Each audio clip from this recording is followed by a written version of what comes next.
Bonjour, ici Clément Koulibaly, j'espère que vous allez bien. Fais-tu bien de t'irriter? Tel est le titre de notre partage aujourd'hui. Nous voici au dernier chapitre du livre de Jonas. J'espère que vous avez aimé cette aventure. Personnellement, je l'ai trouvée très intéressante dans la mesure où le Saint-Esprit nous permettait d'entrer en nous-mêmes grâce aux questions qu'il nous posait. Dans ce quatrième et dernier chapitre, nous voyons ce dernier, donc Jonas, s'installer pour assister à la destruction de Ninive, comme s'il s'agissait d'un spectacle. En Jonas 4,5, il est écrit: Jonas sortit de la ville et s'assit à l'est de la ville. Là, il se fit une cabane et se tint à l'ombre en attendant de voir ce qui arriverait dans la ville. Mais avant d'assister au fameux spectacle, Jonas eut une discussion avec le Seigneur. Il pria en disant: Ah, Éternel, n'est-ce pas ce que je disais quand j'étais encore dans mon pays? C'est ce que je voulais éviter en fuyant à Tarsis. En effet, je savais que tu es un Dieu de grâce et de compassion, lent à la colère et riche en bonté, et qui regrette le mal que tu envoies. Maintenant, Éternel, prends-moi donc la vie, car mourir vaut mieux pour moi que vivre. L'Éternel répondit: Fais-tu bien de t'irriter? Jonas semble très bien connaître le Seigneur. Il cite ses attributs: un Dieu de compassion, un Dieu compatissant et miséricordieux, lent à la colère et riche en bonté. Par contre, une chose, comme je crois l'avoir déjà dit, est de connaître Dieu, et une autre est d'accepter de se soumettre à la volonté de Dieu.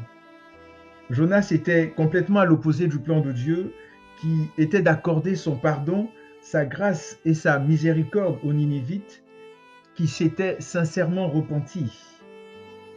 Cela nous est-il déjà arrivé d'aller contre la volonté de Dieu? Notre volonté est-elle totalement soumise à celle du Seigneur? Sommes-nous véritablement morts à nous-mêmes? Voici notre ami Jonas qui fait sa crise en demandant la mort à l'Éternel. Si Dieu devait exaucer toutes nos prières, ce serait une véritable catastrophe.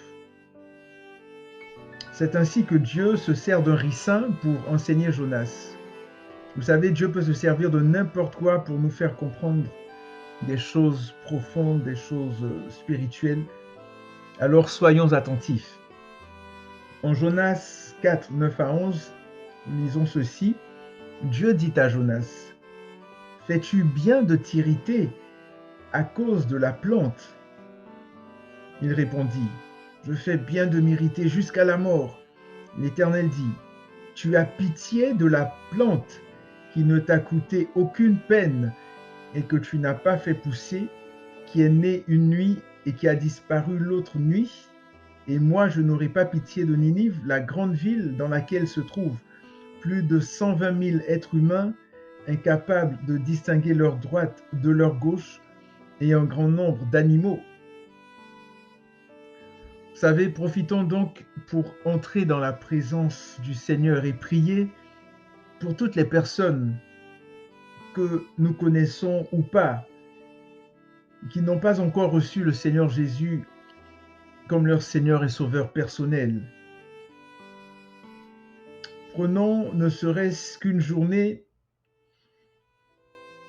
ou une semaine pour prier pour les autorités et les populations de différents pays, plus particulièrement de chacun des pays qui font partie de l'indice mondial de persécution, dont vous trouverez le lien sous la vidéo.